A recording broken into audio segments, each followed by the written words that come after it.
welcome again to Songbird Sade Knits, a podcast in which I take you along with me on my knitting journey with stops along the way to explore other fiber and needlework crafts.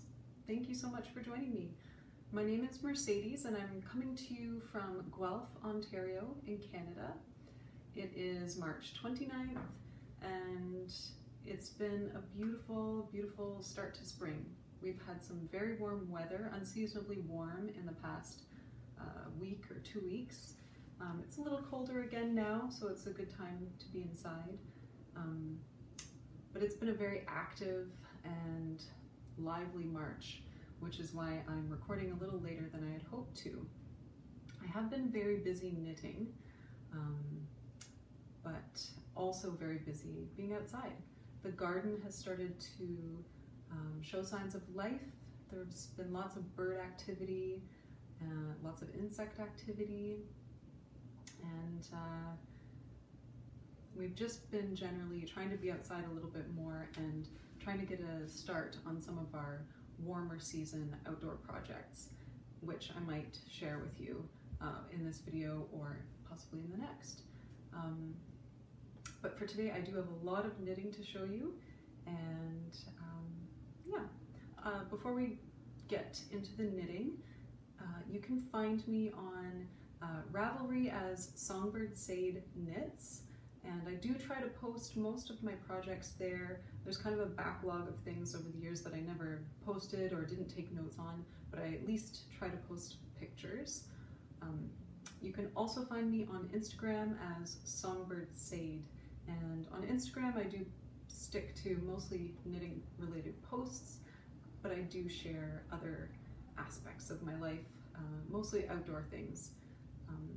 So yeah, I hope to see you there as well. So we just a couple days ago had the full worm moon. Some other names for the full moon at this time of year are goose moon, crow moon, and sugar moon, and they all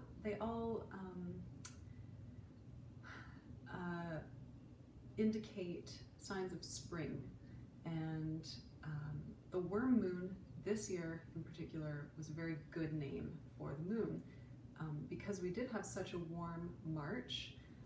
There were in fact earthworms visible on the surface in the past couple weeks. I've seen robins picking them up, and it's just generally been an active March in the ground and outside.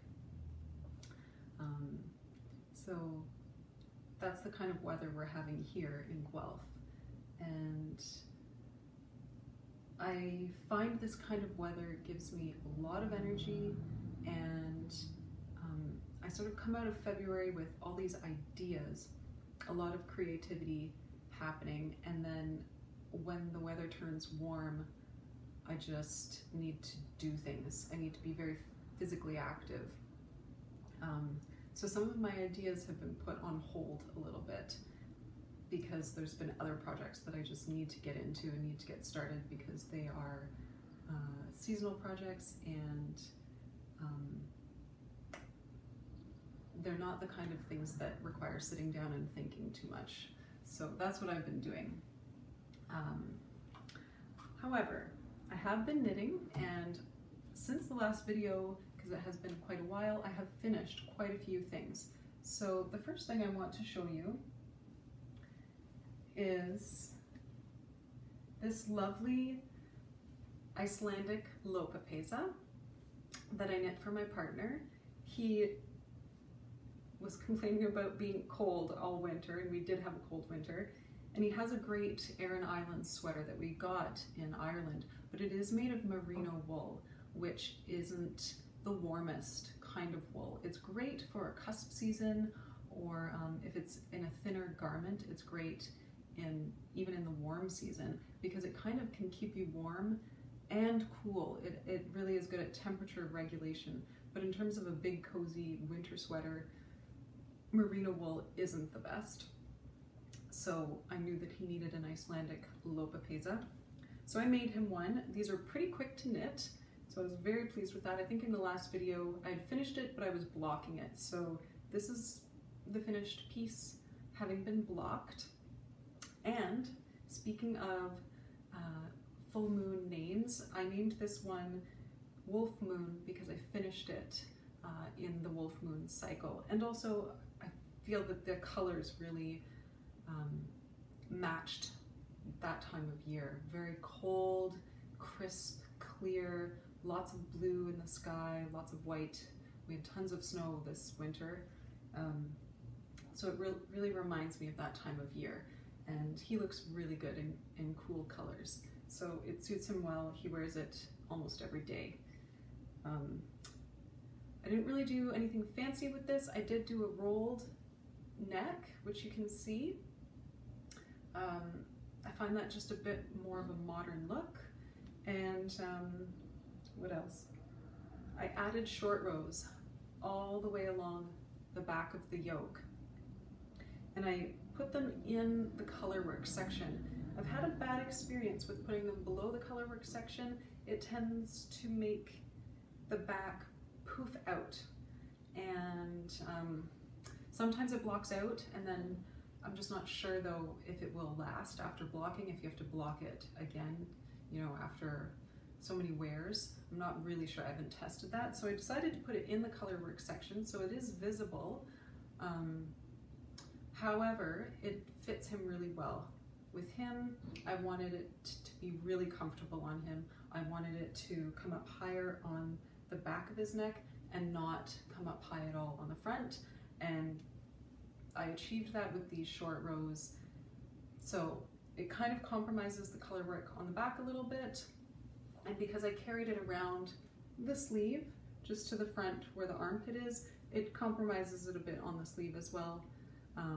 But it still looks beautiful, and for him, I think the fit was really important. Next time I make one of these, I will try doing the short rows just at the back above the colorwork section where the collar starts, and I'll see how that works. In my experience also though, that does work well for modifying the neckline. However, it doesn't necessarily address the overall fit of the torso area. So I'm not really sure. If you have any ideas or experience, let me know. I'm not new to short rows, but in terms of just throwing them in on my own into a pattern that I'm already knitting that doesn't have it written in, I'm just kind of experimenting with how they work and what I think looks best. So that part's new to me. But anyway, this is the Wolf Moon sweater made with Alafoss Lopi that I got from Egli's sheep farm in Minnetonka, Ontario. They do shipping, and they always seem to have a lot of selection in stock, so I like ordering from them, and they have good prices. So that's one finished object.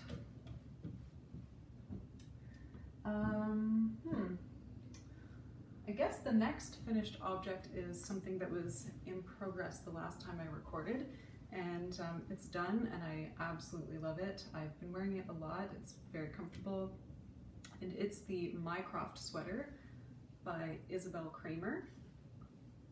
This is made with Gilead worsted weight 100% merino wool from France, and I think it's in the gold colorway, d'or. I think that's how you'd say gold in French. Anyway, so this is it. I love this. It kind of has a bit of a tunic look to it, just because of this, the boat neck, and then this accentuated sort of saddle area with a raglan construction, which I really like. But it keeps it very modern looking. It has a very contemporary, casual look to it, very easy to wear. I'm just going to throw it on for you so you can see what it looks like on.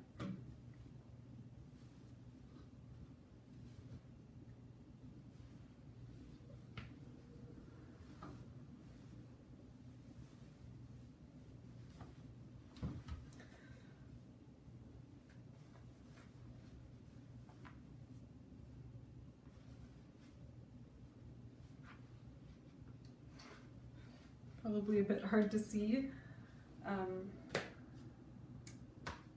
I love this sweater. I pretty much wouldn't change anything about it. I did follow the pattern, I think, verbatim. The only thing I might have changed is at the bottom hem, there's sort of a broken section of this broken rib. It starts, goes back to stockinette and then starts again just to give it some interest. And I think the stockinette between was supposed to be, I think 2 rows, and I did 4, just because I wanted it to be a little more obvious. I'm not even sure that that's made much of a difference, but that's I think that's the only modification that I made. I did have to adjust the length a little bit just for my own body type. I have a long torso, so if there's any waist shaping in a pattern, which there sort of is in this one, I usually have to just take my own measurements and go based off of that as opposed to the pattern. This one doesn't have any decreases, but it does have increases, sort of where the waist would begin, and it's knit top down, so where the waist begins, there's some increases at that point. So it has just a real subtle flare at the bottom, and so I just had to start those increases a little lower down. That's it. I already have given this a lot of wear. The yarn does wear fairly well. It's very matte and very soft and squishy, and it's a very solid color. So you do see imperfections, and I'm not sure imperfections suit this yarn very well. However, it doesn't look, I thought it would pill a lot and bother me a little bit. It doesn't at all. It is very beautiful still, and it looks like wool, which of course I love. It looks like a contemporary modern design, but knit in wool, and I'm happy with that. I'm fine with that. I wouldn't want it to look, I don't want my knitting to look like it's been produced in a factory. So this yarn is a nice balance between modern, contemporary, and still rustic. So I really like the yarn. It is merino, so of course, as I've said, it isn't a super warm, cozy sweater, but it is perfect for, say, wearing to work, where I'm a bit active and moving around a lot. I still need to be warm in the winter, but sometimes a heavy sweater that I might wear at home when I'm a little bit more at rest is just too much fabric to wear at work, and this is perfect.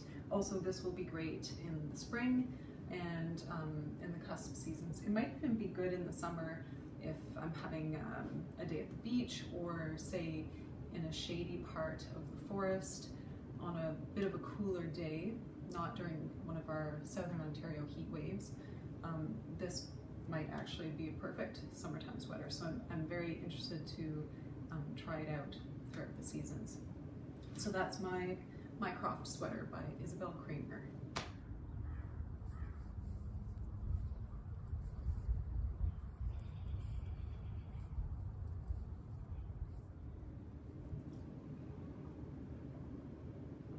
I'm drinking a really nice ginger, green, and turmeric tea from Staci Tea Company. It's organic. It does taste like turmeric, which I really like. Turmeric has sort of a bit of a bitter flavor, a very interesting flavor though, very unique, and it does pair very well with ginger. And I'm drinking it in my moose mug that I got in Maine at Mount Katahdin by a potter that goes by the name Cabin Pottery in Maine. That was a trip that I took probably 6 years ago, maybe 7 years ago, I don't really recall. We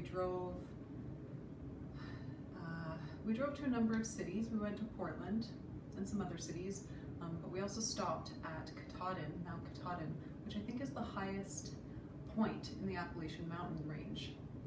And we stopped there for 2 nights. We stayed in one of their lean-tos, which was just one of the most comfortable camping stays I've ever had. It's just a wooden platform with a lean-to roof over top. So you're not fully protected from animals or weather, but more protected than you are in a tent, and it was more comfortable than a tent. It felt really beautiful, and it rained, I think both nights we were there, so you could hear the rain on the roof of the lean-to. It was really special. And we did hike up to the summit of Mount Katahdin one of the days that we were there. I think it took us about 8 hours from bottom to top to bottom again. And it was definitely harder than I thought it would be. I've never done anything like that before, but it was exhilarating. It was absolutely beautiful, and I really have very strong memories of the entire hike. I think because it was such a novel experience, and I would love to go back again to do it again. Yeah, so that's my mug that reminds me of that. And we did actually see a moose when we were there. We took a back road to get into the park, which was very stressful. It took like 3 times as long to get to the gate of the park than it would have if we'd just gone to the main entrance. But we were lucky enough to encounter a moose on the road.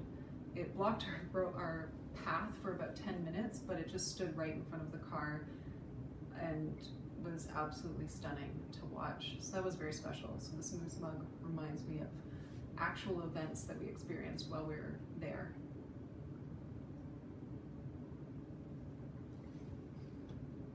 I think that's it for finished objects today. I think I'll put in a little video of some punch needle work that I finished as well. I don't really want to take you over there right now, but I finished a couple punch needle pieces.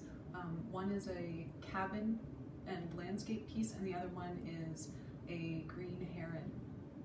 And I finally got them put on a piece of wood, kind of like a plaque, and put them on the wall.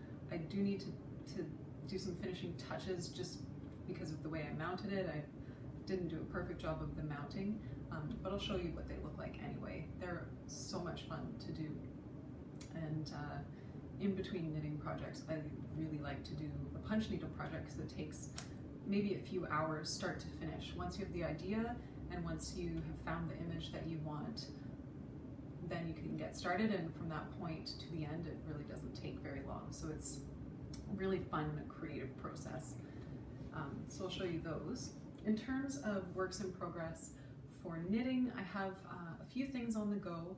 I'm trying to finish up a few things before the weather gets really nice, because we're going to be in the garden most of the time once that happens. We started our garden last year when we bought our house. We've planted a lot of trees, a lot of native species, and there's still so much more to do. Our garden really didn't have much in it, so we needed to do some foundation planting, so shrubs and trees, woody things that are present throughout the season. And it's obvious that we still need to do some more foundation planting, especially in our backyard. So we're going to plant some apple trees, maybe some cedars, and some other things too. So it's going to be, once again, another very active summer. I can foresee that. So I'm trying to wrap up my sweater projects, and I might start a summer knitting project. But until then, I kind of want to finish some things. So I'll show you some works in progress. This one is almost done. This is a Jennifer Steingass pattern. This is called Dark Water. So of course it's a yoke. And I knit this in Briggs & Little, which is a Canadian yarn, I think grown and spun, entirely produced in Canada in, I believe it's Nova Scotia. And it's widely available here for a very good price, and the quality is excellent. It comes in lots of colors, different yarn weights, and it's certainly one of my go-to yarns. So that's what this is knit in. I think this is called Brown Heather. It's actually almost a purpley brown, and then it has just every color you can think of heathered into it. So it's very colorful up close. Maybe I'll try to show you that, what that looks like.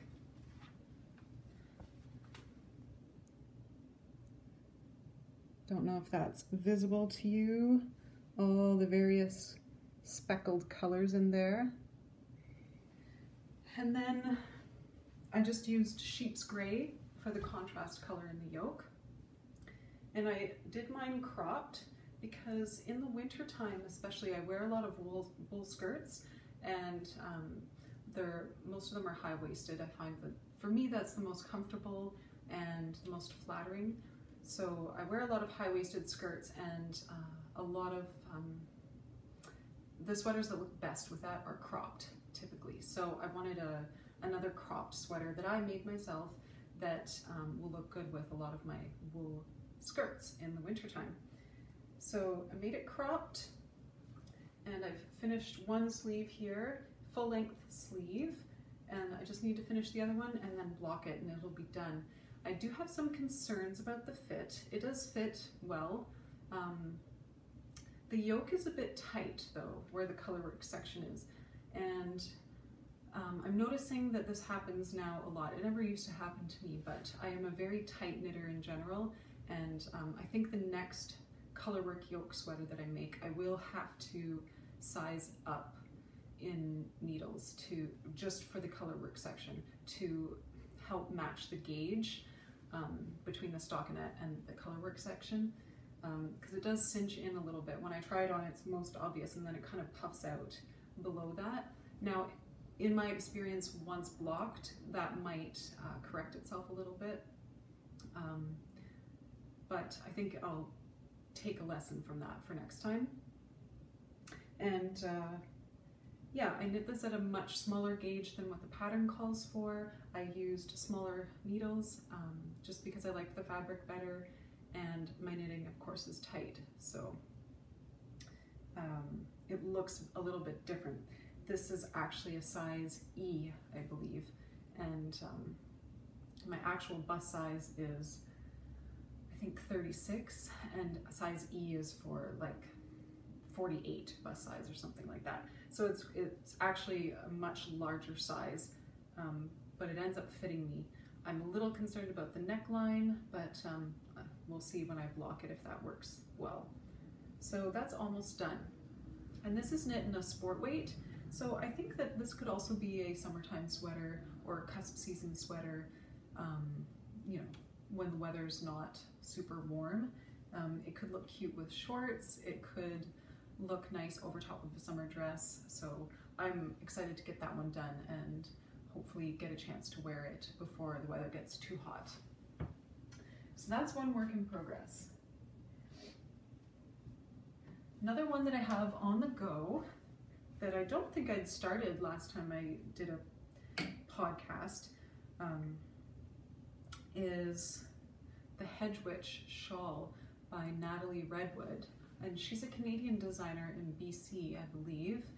And I guess the Hedgewitch is a very popular shawl for good reason. I just started my second ball. This is Briggs & Little again as well. This is called Forest Brown. It's also a bit of a heathered brown. It's sort of a medium brown with some yellow, beige, and gray in it as well.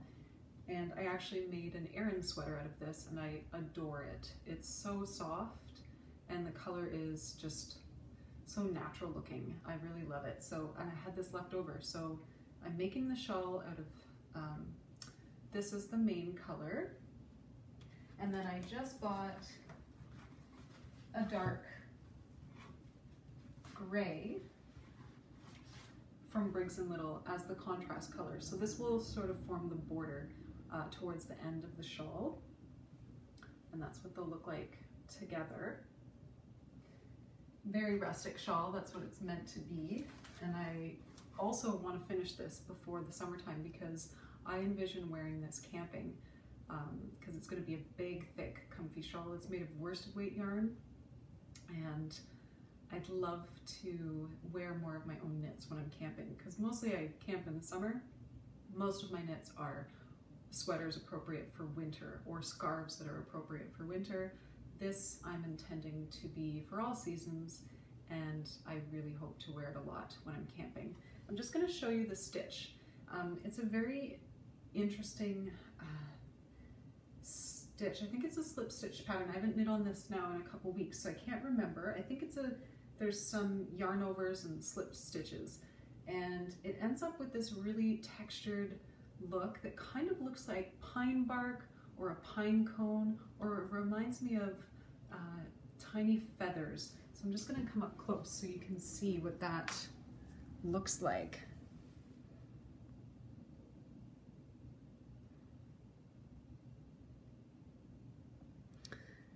And it's a very meditative pattern. Once you get the rhythm of it, it's really nice to knit. It keeps you interested. You do have to sort of pay attention and sort of check your work every once in a while to make sure you haven't accidentally offset the pattern, but it is just engaging enough to keep you interested and want to knit the next round, but just relaxing enough that you can also do that while you're watching TV or having a conversation or something like that. So it's a really fun knit. I'm very much enjoying this one, and I'm looking forward to getting back to it once I finish my sweater. And then I have some other things on the go, but I'm going to show you this one because this is also one that I really want to get done before the summer, or before proper warm weather, which will come soon, I'm sure.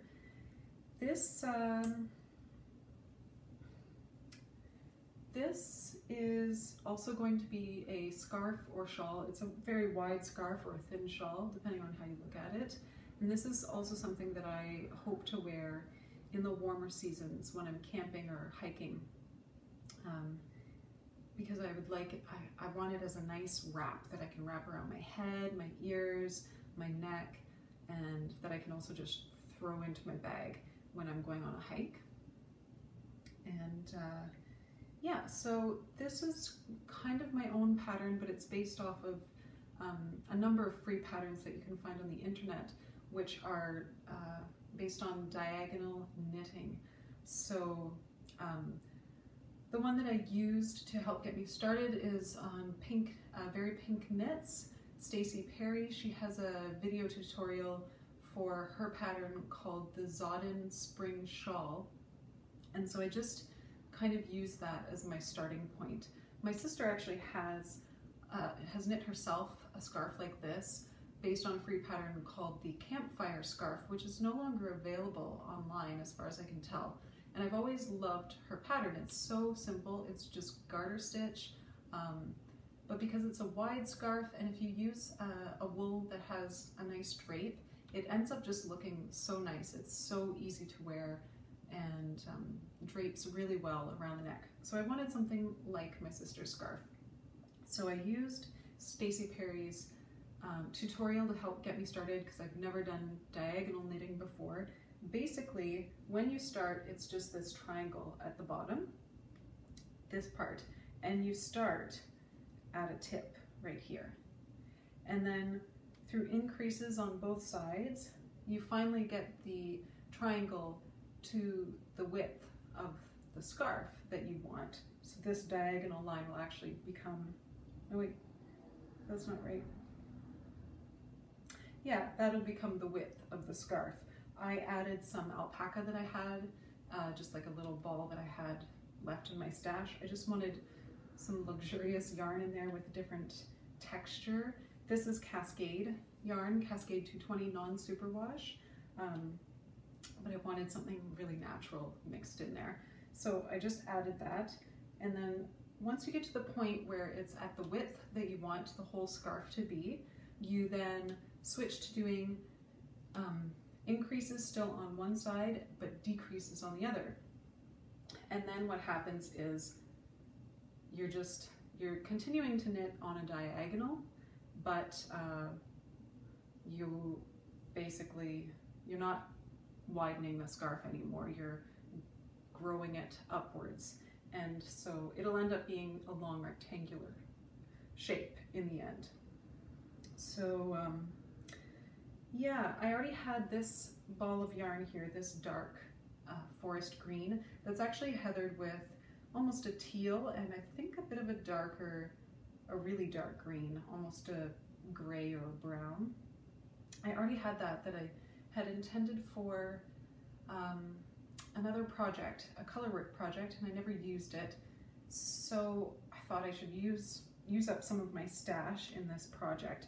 So I got some other colors that matched it, that went well. This is a sort of a sage green. And then I also have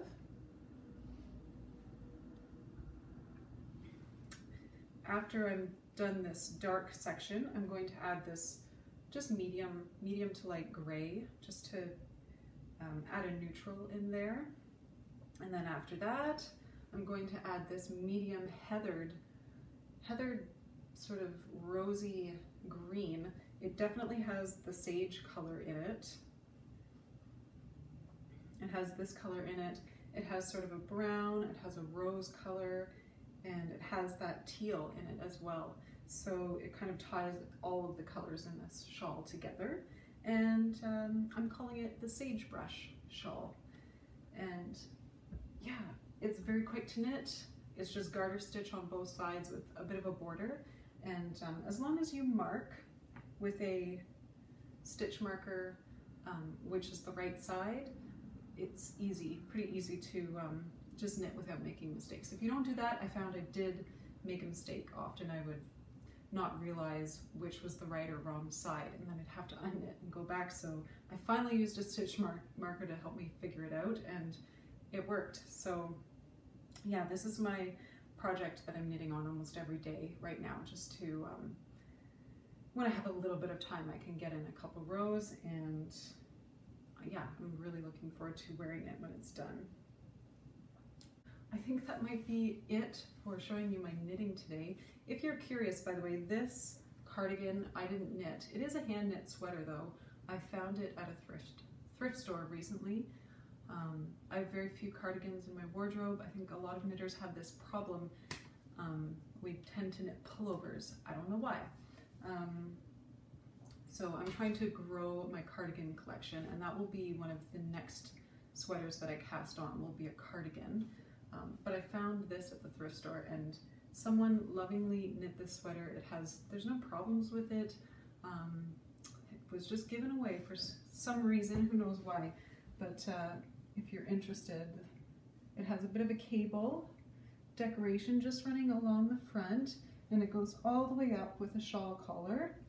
It has a 2x2 rib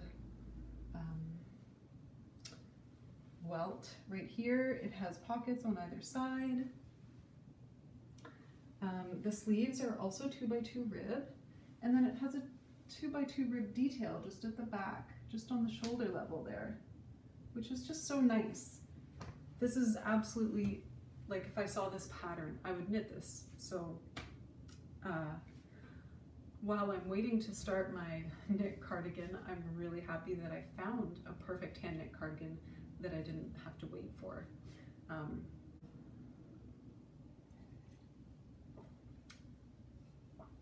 So I think that might be it for today. I just wanted to quickly record some of the projects that I've been working on, because it seems like a lot has happened in terms of knitting since I last recorded.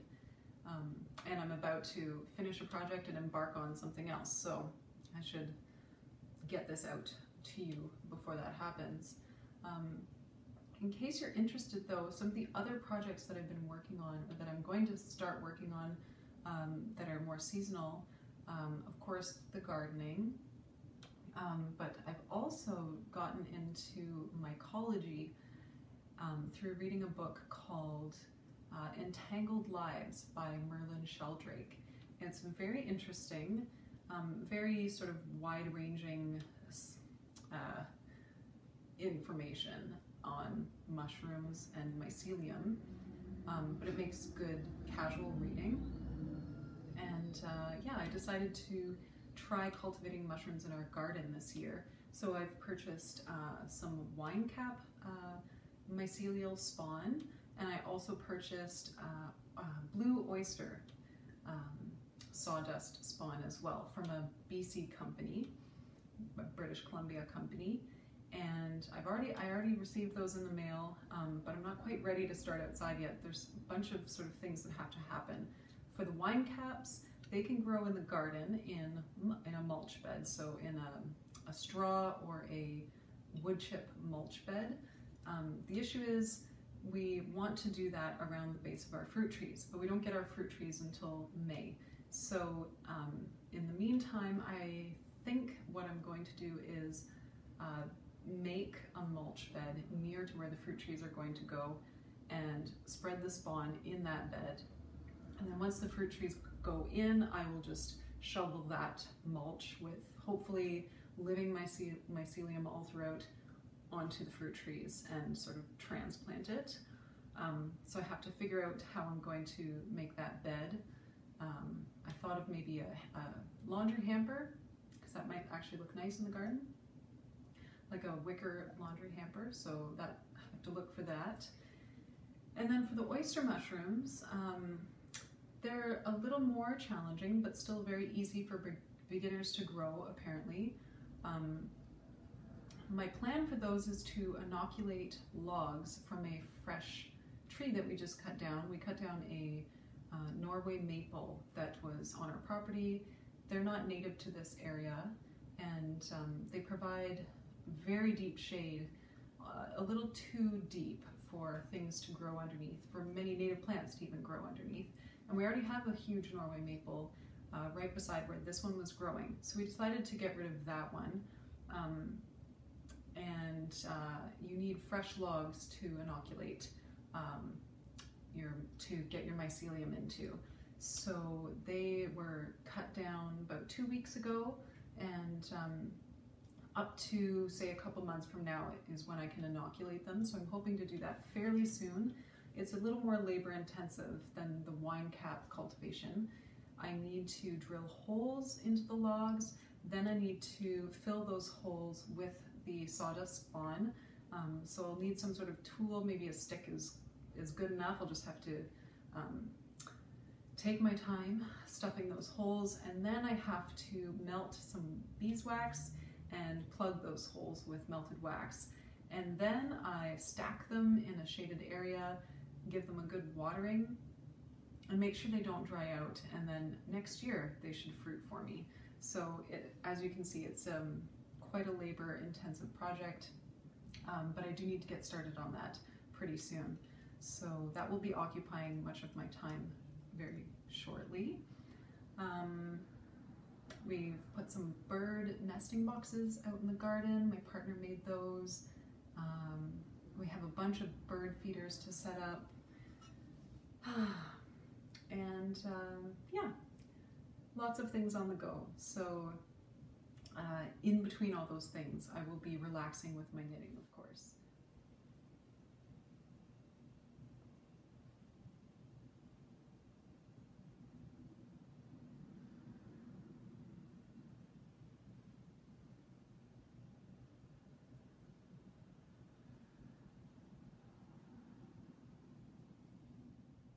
Thanks so much again for joining me on Songbird Sade Knits for episode 2, and I really hope that you'll join me again next time for episode 3, hopefully sometime in April. Until then, enjoy your knitting and